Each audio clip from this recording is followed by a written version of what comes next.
boa noite. Hoje eu trouxe, o título da palestra é São Chegados os Tempos. Eu peguei o último capítulo da Gênese do Kardec, e aí eu quis fazer uma ligação, aproveitando que na palestra passada a gente falou um pouquinho da Joana de Ângeles, do Jung, eu trouxe um dos livrinhos do Jung, então para ver se a gente faz uma conversa entre a Gênese do Kardec e esse livro do Jung chamado Presente e Futuro. Esse livro, o Jung escreveu ele foi publicado a primeira vez em 1957, naquele contexto de Guerra Fria, né, de cortina de ferro, de ameaça nuclear, Estados Unidos e Rússia, toda aquela história. Então ele faz uma análise, né, da sociedade, né, do século XX e dos perigos que essa sociedade enfrenta. Então hoje a nossa visão, na palestra passada, eu falei mais sobre o indivíduo, sobre a pessoa mesmo. Hoje vai ser um pouquinho mais sobre a sociedade, mas usando também o Kardec. Eu acho que as duas coisas conversam. Esse livro do Jung ele foi publicado 89 anos depois da Gênese, mas é engraçado como eles falam de coisas muito parecidas, embora a teoria do Jung seja diferente da teoria espírita. Só para fazer uma fala rapidinha do livro, para vocês entenderem, o que o Jung traz aqui, por exemplo, é a ameaça, por exemplo, que o homem moderno sofre na individualidade dele, porque existem as grandes corporações, seja corporações políticas, seja corporações de comunicação, empresas de várias maneiras. Hoje a gente tem aí o que eles chamam das 7 magníficas, que são empresas, né, de Tesla, Google, Microsoft, essas empresas grandes, Amazon. Então que elas têm um poder imenso, né? E ele diz que essas empresas lá atrás elas não existiam, mas ele está falando de corporações assim, que grupos políticos, questões assim de grupos, e que ameaçavam então a nossa individualidade, porque na verdade massificavam a gente. Então o nosso poder de decisão, né, a gente passava para essas instituições tomarem decisões por nós. A gente vê isso muito acontecendo hoje. Esse texto do Jung está muito, muito atualizado. Por exemplo, você entra no YouTube, quando você começa a ver um assunto, daqui a pouco ele começa a te mandar só aquilo daquele assunto. Se você ficar naquilo, você vai ler só aquilo, você vai assistir só aquilo. Então você vai ficar só naquela sua bolha. Então, na verdade, eles escolhem os conteúdos que a gente vai assistir. O algoritmo faz isso, né? E então ele fala que essa perda da nossa individualidade, na nossa capacidade de decidir, que é então transferida para terceiros, faz com que nós sejamos muito facilmente manipulados. Então é essa a questão dele. Ele fala, por exemplo, do perigo da projeção, por exemplo. Nós falamos do arquétipo da sombra na palestra passada, não sei quem estava aqui. Mas o perigo da gente projetar esse arquétipo nos nossos adversários, né?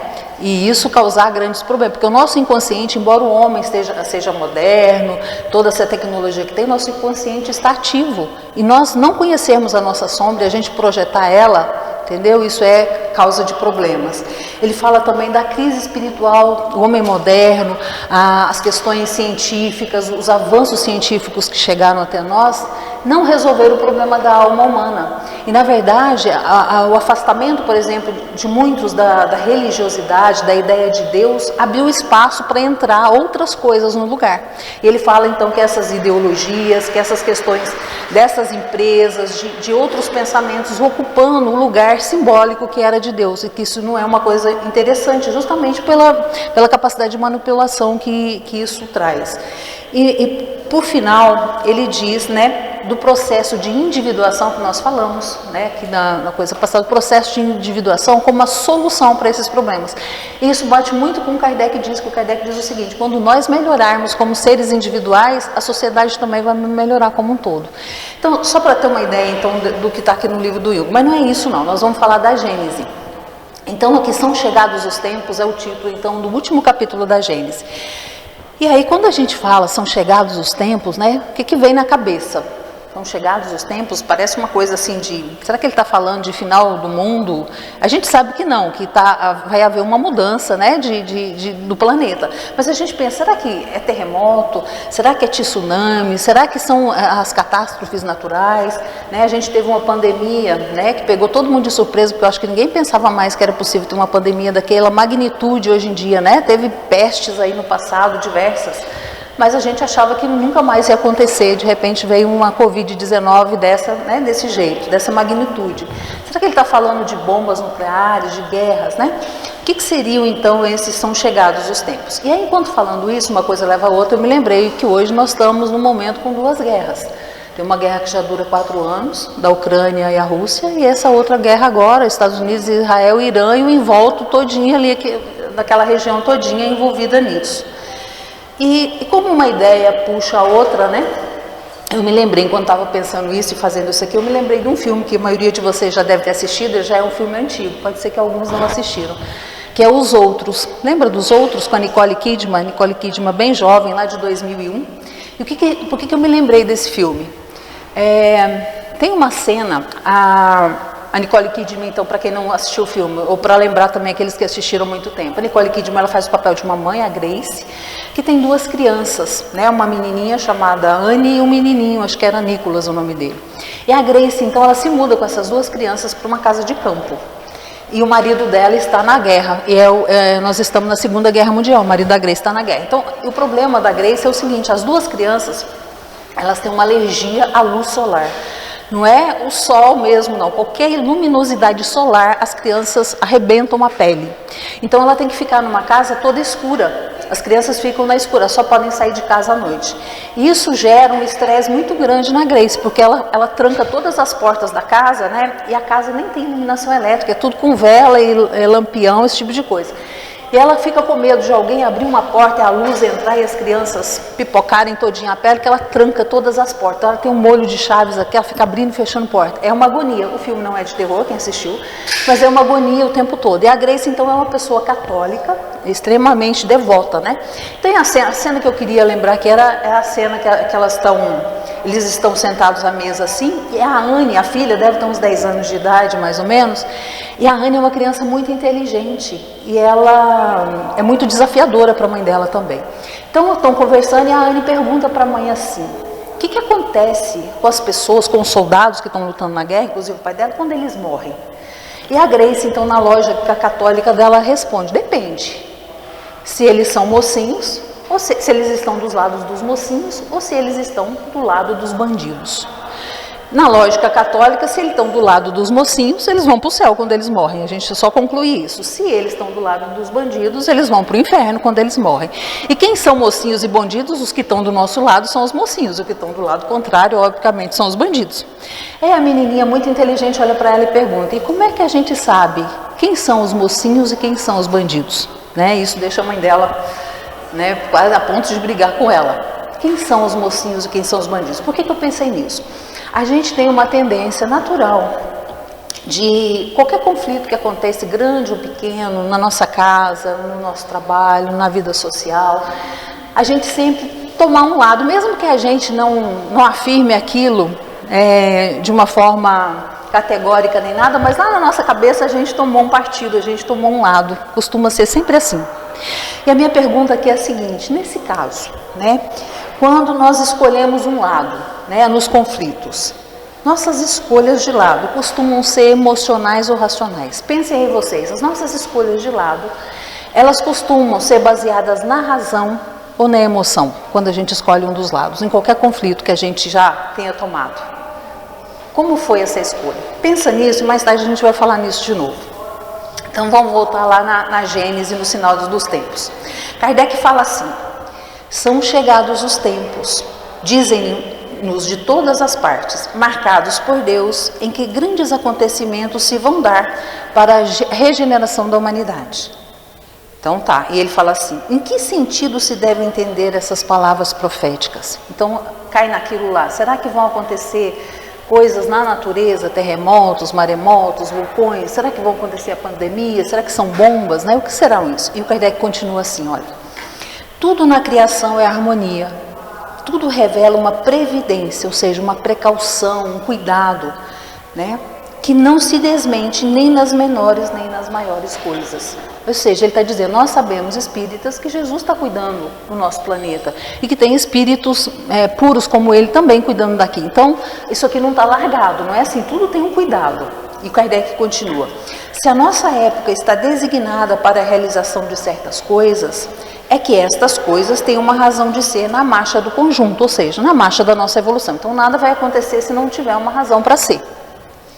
E aí ele continua, nosso globo progride então de duas maneiras, fisicamente, pela transformação dos elementos que o compõem, ou seja, pela transformação da matéria, com as tecnologias que estão chegando, muda, né? Muito a vida material muda demais, né?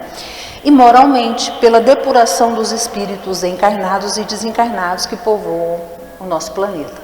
Então, nós estamos evoluindo de um jeito ou de outro, né? Fisicamente, então, hoje, se a gente for olhar o planeta Terra hoje, eu estava lendo alguma coisa que eu não lembro onde foi mais, alguém dizendo assim, que hoje uma pessoa pobre, que tem o mínimo, que tem uma casa, que tem uma máquina de lavar, que tem um chuveiro, que tem água encanada, ela costuma ter muito mais conforto do que um rei dos tempos passados. Mesmo que ela vá de ônibus, um ônibus é muito mais confortável do que as carruagens do passado. Ter um banheiro, um vaso sanitário, um chuveiro, tudo para dormir é muito mais confortável do que era no passado. Então ele está dizendo, hoje, mesmo se a gente tiver um mínimo, a gente está mais confortável do que alguém que era muito rico no passado. Olha que interessante isso. Então é isso que o Kardec está dizendo. Nós estamos evoluindo, né, nesses dois aspectos. Mas aí ele faz uma advertência, ele diz assim, resta-lhes, ou seja, aos homens, ainda um imenso progresso a realizar. O de fazerem entre si reinarem a caridade, a fraternidade e a solidariedade, que lhes assegura o bem-estar moral. Então, com toda essa evolução que nós conseguimos, a gente sabe que está faltando isso aqui ainda, né? E aí, só para continuar, ele fala assim mais um pouquinho. Mas uma mudança tão radical como a que se está elaborando não pode realizar-se sem comoções, ou seja, sem grandes abalos, né? Sem grandes agitações. Então, que vão acontecer agitações dessa mudança, né, no nosso planeta que está acontecendo. E ele fala, então, há inevitavelmente luta de ideias. Desse conflito, forçosamente se originarão passageiras perturbações até que alcance novamente o equilíbrio. Então, ele está falando de luta de ideias. É, pois, da luta de ideias que surgirão os graves acontecimentos preditos, e não de cataclismos ou catástrofes puramente materiais. Então ele está dizendo, daquilo que a gente falou, os terremotos vão continuar? Bom, vão acontecer no local, morrem algumas pessoas, as coisas continuam. Um vulcão, vai vir uma Covid ou outra coisa parecida, morre muita gente, mas continua. Não é disso, né, dessa convulsão da matéria, né, que vai fazer, que caracteriza esses tempos novos que estão chegando. E então ele está dizendo que são ideias. Ele diz assim, os cataclismos gerais foram consequência do estado de formação da Terra. Hoje não são mais as entranhas do planeta que se agitam, são as entranhas da humanidade que se agita. Então tá. Então parece que está tranquilo se a gente pensar assim, já que são lutas de ideias, menos mal, não é verdade? E aí a gente tem que pensar o seguinte, então tá ok, tranquilo, luta de ideia é mais tranquilo, fica mais no plano subjetivo, eu penso, mas aí vamos pensar uma coisa. Será que as ideias, elas suscitam, elas provocam emoções? Que as ideias provocam as emoções? Vamos supor que eu tenho uma ideia, você tem uma ideia. Eu penso de um jeito e você pensa de outro. E eu estou aqui firme no meu lugar e você está firme no seu lugar. E a gente começa a discutir sobre as nossas ideias, né? Eu não arredo o pé e você não arreda o pé. O que vai virar isso daqui a pouco? Uma briga gigantesca. Assim que as guerras acontecem. Então, tudo aquilo que a gente falou, as bombas e as guerras fazem parte dessa luta de ideias, como consequência. É possível que elas façam como consequência da luta de ideias. Então, a coisa não melhorou, a coisa é grave, né? Mas agora depende mais da gente, né, do que da natureza. E aí, como a gente está falando então das emoções, né, envolvidas nessa luta de ideias que caracteriza esses novos tempos que o Jung está dizendo, que o Kardec está dizendo, eu venho trazer então um pouquinho desse livro do Jung para a gente fazer uma ligação. O Jung, né, esse livro então ele é de 57, ele fala o seguinte, eu peguei alguns pedaços dele que servem para a gente argumentar isso que o Kardec está falando. O Jung fala assim, ó, uma argumentação racional, ou seja, um raciocínio que leva em conta a razão, é apenas possível e profícuo quando as emoções provocadas por alguma situação, essa situação pode ser uma ideia, né, não ultrapassam um determinado ponto crítico. Ele está dizendo, a nossa razão só funciona, ela só é possível quando a emoção não chega num nível forte demais. Isso a gente já sabe, né? No dia a dia a gente está careca de saber, isso parece conhecimento do senso comum, né?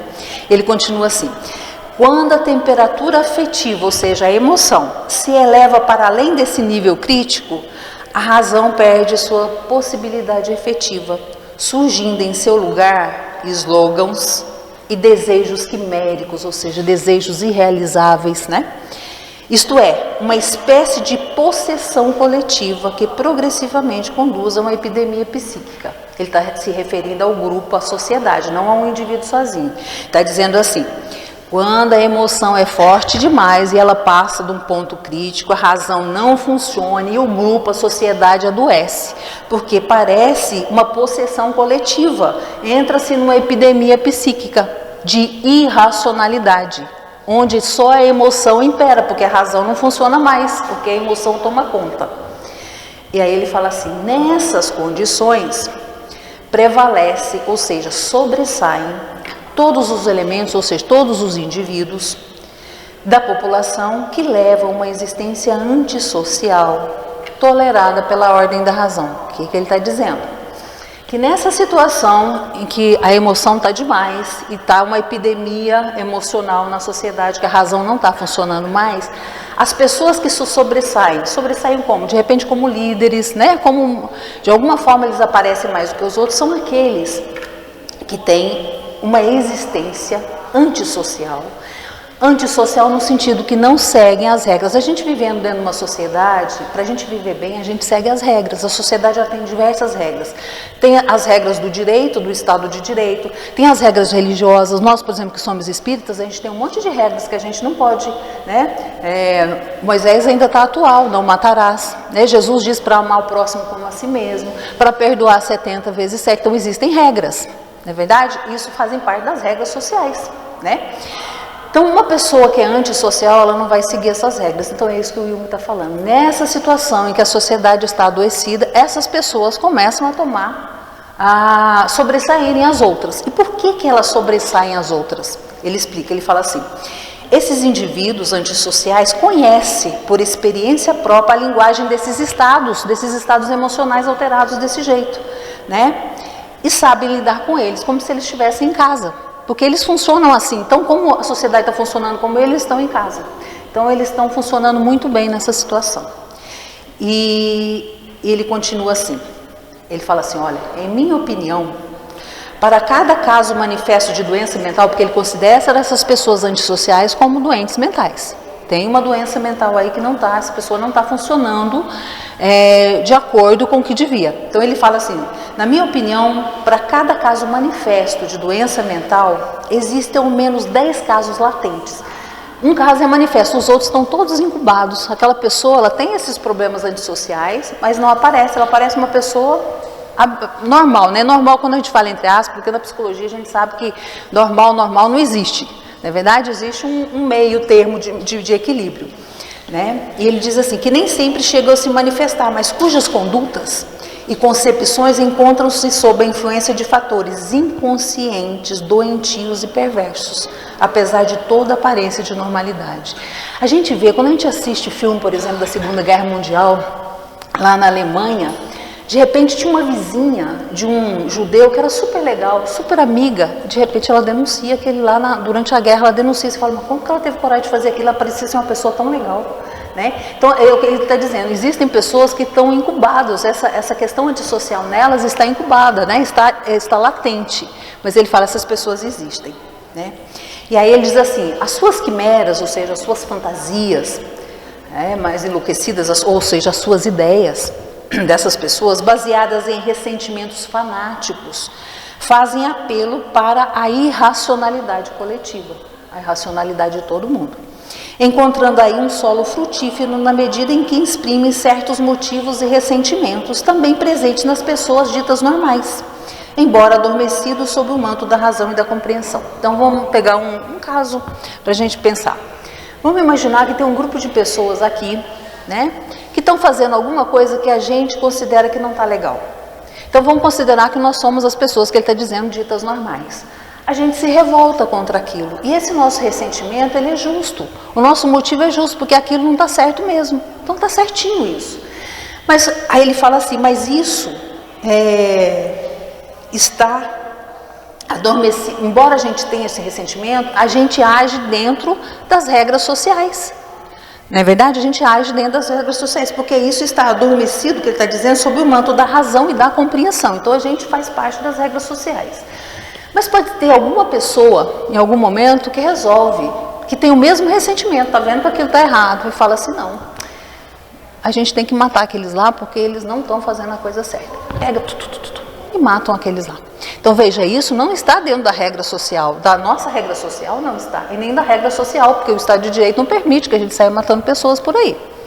Então tem alguma coisa muito errada com essa pessoa. Mas veja, o ressentimento dele com aquelas pessoas é muito parecido com o nosso ressentimento com aquela pessoa. Isso pode cooptar a gente, porque daqui a pouco a gente está dizendo assim, mas que bom que ele fez isso mesmo, porque aqueles lá não mereciam viver mesmo não. Então quando a gente começa a achar que aquele lá está certo, fazendo esse tipo de coisa, tem alguma coisa muito errada conosco. Porque a gente, ainda mais nós espíritas, espera aí, onde foi que Jesus disse lá no evangelho dele que se aquelas pessoas fizessem determinada coisa errada, aqueles lá podiam morrer sim? Onde é que está essa exceção à regra? Então é isso que ele está dizendo, os poucos às vezes adoecem, porque trazem para a irracionalidade os outros também, porque às vezes alguma coisa bate, né? E às vezes uma coisa nossa, uma indignação que é justa, se transforma numa coisa capaz disso. É isso que ele está dizendo. E aí ele continua assim, ó. Esses indivíduos, esses antissociais, apesar de constituir um número pequeno em relação ao conjunto da população, representam um grande perigo, pois são fontes infecciosas, sobretudo em razão do conhecimento muito limitado que as pessoas ditas normais possuem de si mesmo. Então o que ele está dizendo? A gente sabe, o Jung propõe como uma saída para isso tudo o autoconhecimento. E o autoconhecimento é o conhecimento possível do nosso inconsciente. Então a sombra, por exemplo, falei para vocês do arquétipo da sombra, a sombra não só tem coisas negativas, mas aquilo da nossa personalidade, que não é aceito, normalmente é facinho de ser jogado lá na sombra, de ficar lá no inconsciente. E a gente não conhecendo aquelas coisas, vamos dizer assim, negativas que a gente tem, elas brotam de uma forma inconsciente e nos dominam. A gente faz coisas irracionais muitas vezes. O Jung fala, quando tem emoção demais, num grau muito forte, e racionalidade demais, num grau muito forte, tem inconsciente agindo. Então, a partir do momento que eu começo a me dar conta do que é que tem na minha sombra, começo a trazer isso para o meu consciente, aumento a minha consciência, eu começo a me responsabilizar por esses meus defeitos. Vamos supor que eu descubra que eu sou uma pessoa, eu que pareço tão calminha, e tem muita gente assim, parece calminho, gentil, doce, tem uma vozinha suave, mas mexe com aquela pessoa que ela vira bicho. Então o que a gente sabe? Que ela tem uma agressividade muito grande. Aquilo que parece doce está escondendo um outro lado. A gente falou do equilíbrio, da mente tentando o equilíbrio. Tem uma agressividade muito grande. Então, o que eu sei sobre mim? Eu sou agressiva, eu sou uma pessoa profundamente agressiva. Se eu sei disso, eu sei que eu sou agressiva, apesar de eu achar que não no meu dia a dia, mas eu comecei a me dar conta de que eu sou uma pessoa agressiva, então eu vou começar a saber que eu sou responsável pela minha agressividade. Então, eu vou ter que fazer coisas que evitem, por exemplo, a minha agressividade. Então, por exemplo, eu conheço uma pessoa da minha família que falava, eu nunca peguei numa arma na minha vida, porque se eu pegasse uma arma, uma hora eu matava uma pessoa. Desse jeito, eu não fazia isso de jeito nenhum. Então, eu vou fazer coisas, então, sabendo que eu sou responsável. A gente falou da inveja aqui da outra vez também, desse tipo de coisas que podem estar na sombra. Então, o Jung propõe que à medida que a gente vai conhecendo a si mesmo, vai se responsabilizando pelo que a gente é, à medida que a gente vai se tornando inteiro, não perfeito, como eu falei da outra vez, mas inteiro, sabendo que a gente tem esse lado, o médico e o monstro na gente, a gente sabendo desses dois lados, que nós estamos ainda em evolução, a gente começando a ser responsável por isso, a gente fica mais crítico e fica mais permissivo que eu digo assim, de uma forma mais benevolente para os erros das outras pessoas. E com isso também a gente fica mais crítico com as coisas que acontecem, nós somos menos manipuláveis, segundo Jung, por essas corporações e por essas instituições, que às vezes ditam a nossa forma de pensar, porque a gente atribui a elas o pensamento. Quando a gente está em grupo, normalmente, e o grupo é muito interessante, quando a gente olha o grupo, as pessoas fazem dentro de um grupo coisas que elas não fariam sozinhas de jeito nenhum. Mas dentro do grupo elas conseguem fazer, algumas coisas. Então o grupo às vezes domina, nesse sentido. Então o Jung propõe, então, o autoconhecimento para a gente não cair nesse tipo de coisa. E ele diz assim, O campo amplo e vasto do inconsciente, não alcançado pela crítica e pelo controle da consciência, acha-se aberto e desprotegido para receber todas as influências e infecções psíquicas possíveis. Então a gente não sabendo de quem somos nós não nos conhecendo, a gente fica fragilizado para receber qualquer tipo de influência. Porque a gente perde a nossa capacidade de criticar, a gente perde a nossa capacidade do nosso autodomínio, principalmente porque as coisas do inconsciente rompem. E o Jung fala, quando um arquétipo, por exemplo, é projetado, ou é ativado, a pessoa começa a agir de uma forma compulsiva, completamente irracional, né? Completamente emocional, né? E não racional. E aí ele diz assim, normalmente confundimos autoconhecimento com o conhecimento da personalidade consciente, do eu. Nós falamos do consciente e do inconsciente, o inconsciente pessoal e o inconsciente coletivo da outra vez. Então, a gente acha que a gente conhecendo o nosso consciente, a gente sabe tudo sobre nós. E a gente não sabe que tem essa parte inconsciente, que é a maior parte nossa, né? E que se nós não tomarmos conta dela, nós ficamos vítima dela, na verdade, né? Somos manipulados pela essa parte inconsciente. E aí, com base nisso, eu volto àquela pergunta no início, né? Nossas escolhas, quando a gente toma lado de algum conflito, costumam ser emocionais ou racionais. Com base nisso tudo que a gente vê e dependendo do nosso conhecimento de nós mesmos, né? Do nosso pouco conhecimento do nosso lado inconsciente, a gente pode afirmar que na maioria das vezes as decisões são emocionais. A gente toma lado com base na emoção. E aí você pensa assim, não é verdade isso que você está falando, não. A pessoa me apresentou um raciocínio lógico e eu concordei com ela, achei que ela está certinha. Você pesquisou os fatos? Você viu o outro lado? Não, mas aquele raciocínio, ele me pareceu extremamente correto e coerente, bastou para mim. Cuidado, que isso é propaganda. A propaganda, ela faz a gente comprar o que a gente não precisa, com o dinheiro que a gente não tem, ainda faz a gente achar que fez um excelente negócio, né? Então a gente precisa pesquisar, a gente precisa ouvir o outro lado, porque o outro lado pode ter um argumento que a gente não conhecia e que pode nos convencer de uma forma diferente, né? Então, muitas vezes as nossas decisões são baseadas na emoção, porque nós estamos sob o controle do nosso inconsciente, o inconsciente está funcionando o tempo todo. Como o Jung falou, a gente pode ter ressentimentos muito parecidos com outras pessoas e se identificar com elas imediatamente. E aí eu vou entrar só num aspecto, porque eu acho muito importante isso, principalmente dentro da doutrina espírita. O Kardec, né, em 1858, ele funda o primeiro centro espírita, que é a Sociedade Parisiense de Estudos Espíritas, lá em Paris. É lá então que ele pega a maioria das falas lá do livro dos médiuns e tudo mais, né, dos espíritos falando e tudo mais. E no livro dos médiuns, lá no capítulo 30, tem o regulamento da Sociedade Parisiense de Estudos Espíritas. Não sei se alguém de vocês teve curiosidade de ler. E lá no regulamento, no artigo 1, Kardec fala o seguinte: como nós somos espíritas, a gente tem que ver o que o Kardec está nos falando. Ele diz assim, no artigo 1, a Sociedade Espírita de Estudos, a Sociedade Parisiense de Estudos Espíritas tem por fim o estudo de todos os fenômenos relativos à manifestação espírita e suas aplicações às ciências morais, físicas, históricas e psicológicas. Então, se lá é um centro espírita, dando exemplo para nós. Então, qual que é a finalidade? O estudo dos fenômenos relativos às manifestações espíritas e suas aplicações. É esse o nosso objetivo, certo?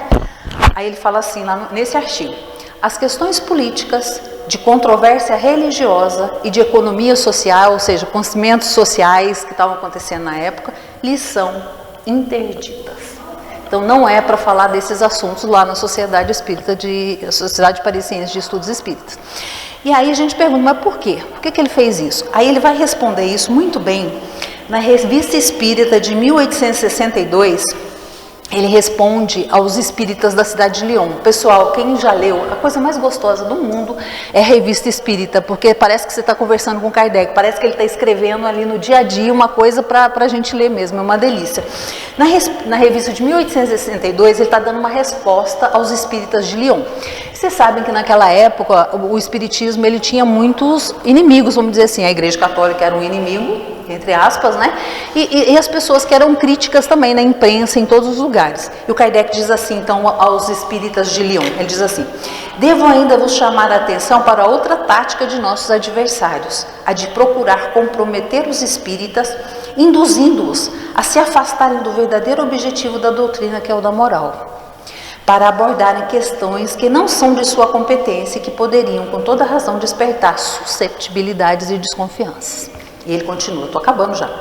Também não vos deixeis cair nessa armadilha. Afastai cuidadosamente de vossas reuniões tudo quanto disser respeito à política e às questões irritantes. Nesse caso, as discussões não levarão a nada e apenas suscitarão embaraços, enquanto ninguém questionará a moral quando ela for boa. Quando os homens foram melhores, as reformas sociais verdadeiramente úteis serão uma consequência natural da melhora dos homens. Ele está dizendo isso no sentido de que a política é uma coisa super importante, a gente deve discutir ela. Eu adoro discutir política, mas dentro do centro espírita a gente corre o risco de colocar uma pessoa contra a outra, as pessoas que estão assistindo lá ficarem contra se a gente for contra ela. Se a gente estiver de um lado do espectro, esquerda ou direita, não importa, centro. Se alguém estiver contra a gente vai afastar essas pessoas que estão vindo aqui buscar consolo de outra maneira. É nesse sentido que ele nos fala, para a gente não fazer isso. E eu vi isso acontecendo muitas vezes, infelizmente. Bom, é isso, não sei se vocês concordam, tá? É uma fala do Kardec, não é minha não, tá?